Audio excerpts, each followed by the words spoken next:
Welcome to This Week in Morgan County. I'm your host, Russell Mokhiber. Our guest this week is Amy Schumaker. Amy, welcome to the show. Thank you for having me. Give us a little bit about your history. Where were you born and raised, and what brought you to Morgan County? I was born in Baltimore, Maryland. My parents moved here when I was 3, so I was raised here, learned how to speak here and everything, hence the twang. But I grew up in Hampshire County, went to Hampshire High and everything like that, and started working in GIS in Hampshire County. What is GIS? Geographic Information Systems or Sciences. It's a mapping system for georeferences and spatial data for maps, basically. How did you get into GIS? I actually kind of fell into it. I had applied for a different job, and during that interview, they were saying that they had a second part-time job for an office assistant in the GIS office, and they asked if I was interested in having a second job, and of course I said yes. That was Hampshire County? Mm-hmm. Yep. So I started off in that office, and I've always loved maps. I've always been kind of a nerd about it. I didn't actually know that that was something you could do, though. I never actually thought about it like that. But I started working for Hampshire County as assistant, and I just kept with it from there. And then you went to Mineral County. Mineral County, and you came here when? I came here in July of this year. And what is your current professional position? I am the county planner and the GIS director for Morgan County. And most people don't know this, because I actually talk to a lot of people, but we have a wonderful GIS system. Mm-hmm. Yep. Why don't you tell us about it? We have all of our GIS is online. You can find it at morgancountyw.gov. There's a whole GIS page. You can. I go to it by just typing in Morgan County GIS, pops up, and I click on it. Yep, yeah, it's pretty simple to get to, and you can get to all the parcel maps. There's even the 522 overlays in there, so you can look at that if you're interested in stuff like that. But the parcel maps on there, and you can just go in and type your name in, or your parcel, or anything like that, even your road name if you're not sure about other information, and it'll bring everything up, and it's super easy to get to. And the whole county is mapped. Mm-hmm. And why did the county do this? Why did the county implement a system where people can look up who their neighbors are or where the property lines are, that kind of thing? Well, tax purposes for the parcels, that's always been something that's been used by the counties and everything like that. A major thing that we're working on right now is the 911 addresses. I grew up with an HG route. My mailbox at my dad's house is nowhere near my house, so having the 911 address and having a location where they can find my house is so important. For first responders. Mm-hmm. So first responders will use this to find out where people live. Yes. Okay. Yeah. It's exact distance in linear feet from the start of the road to your house. So it shows them exactly how far to go, and if you're on the left side or the right side of the road. Of course, if you have your house marked, that is absolutely the best thing that you can do. What do you mean your house marked? Having your 911 address marked on your house, or if you have a long driveway at the start of your driveway, having those numbers, it helps a lot with us for verifying. We're currently in a verification process where we're going out and verifying all 12,000 addresses that are in the county. Wow. Yeah, so we were going out and checking those to make sure that they're all correct in our system and for the 911 system. But having them marked is a key in this, not just for me making my job easier, but making it possible for 911 to find you in an emergency. It's about getting there quickly and using them that way. Do most counties in West Virginia have this system? Mm-hmm. Yep. They do? Yep, all 55. I find in talking to people that most people don't know about Morgan County GIS. Most people in Morgan County don't know about it. Like, for example, we were out to dinner at a neighbor's, mm-hmm. and we were out in the country, and there was a light shining in the distance, and the person hosting the dinner said, "You know what? I'm trying to figure out where that light's coming from." And he had he's a computer guy, mm-hmm. and they had just moved here, but they didn't have a clue. I said, "Type in Morgan County GIS," and they did, mm-hmm. and he was able to identify who his neighbor was.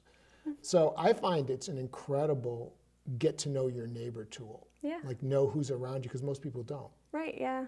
Yeah, that's always a plus if you have any kind of issue, or not even an issue, if you just want to know what your neighbor's name is. I mean, you can find everything like that online. So what's your day-to-day work with GIS? What do you do with GIS every day? Like I said, right now we're mostly in a verification process, so we're actually going out in the field and collecting the data and verifying all the addresses. And once we have all of that done, we'll put it into our computers and make sure it's all verified, and then we send that to Atlas Geographic. They're the ones who actually host our website. So we'll verify all the data and send it to them for them to update our parcel map online so that that's what you see. So I do the groundwork and make sure that everything's lined up correctly so that when you get on there, you can see who your neighbors are. And thank you for doing it, because I think it's a wonderful tool that and one of the reasons we're doing this interview is we want to let the people of Morgan County know that who don't know that it exists, know that it exists, and so they can use it. What's it primarily used for? What does the county use it for primarily, other than first responders using it to find out where addresses are? A lot of it's the tax maps, tax information. The planning office uses it a lot for parcel information. If we're going in and someone's trying to split a parcel, we look at the data and see where it's at. We have the floodplain tool. We can use that as well and see if the parcel's in a flood zone, then it falls under different categories and things like that. So we use it for a widespread variety of things in the office. How often, if there's a sale of property, how often is the information updated? Every year, once a year. So it's always a year behind because we go with the tax information. So once a year, the tax office sends their data to Atlas and they update all of the parcels. So every year, it's 1 year behind.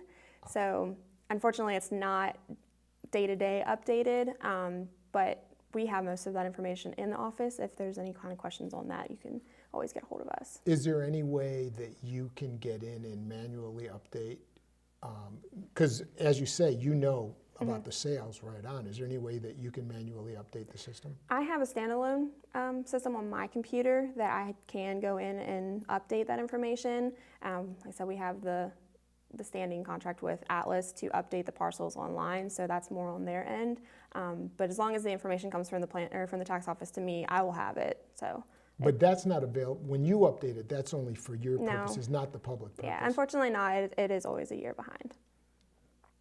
Is there any chance that could happen? Possibly in the future, but I mean, there's a lot going on. There's a lot of departments involved in that, so it would have to be a lot of planning involved in getting it updated like that. Okay, so I look for people around my neighborhood, and let's say I want to get in touch with them, I find a hard time finding their phone numbers. Is there any way to get their phone numbers, or is that not allowed to be made public? At this time, it's not on there. Again, that comes from the tax records. That information all comes in from the tax department, so if they don't have it on there, it's not going to be updated. So at this time, no, we don't have anything like that. Do most counties have GIS directors? Yes. Is that your experience? Mm-hmm. And do GIS directors in West Virginia get together to talk shop like? Yeah. They do? Yeah, we actually have it's a West Virginia AGP, it's the Association of Geospatial Professionals, and we actually have a meeting every year, and we are all on the same email list, so we can email each other back and forth, and I know in my past, if I've had questions, I've reached out to other people and asked for advice for things. So. What are some of the issues that you talk about when you get together? Well, they go over a lot because there's so many different applications of GIS besides just the 911 and the main focus that we have here.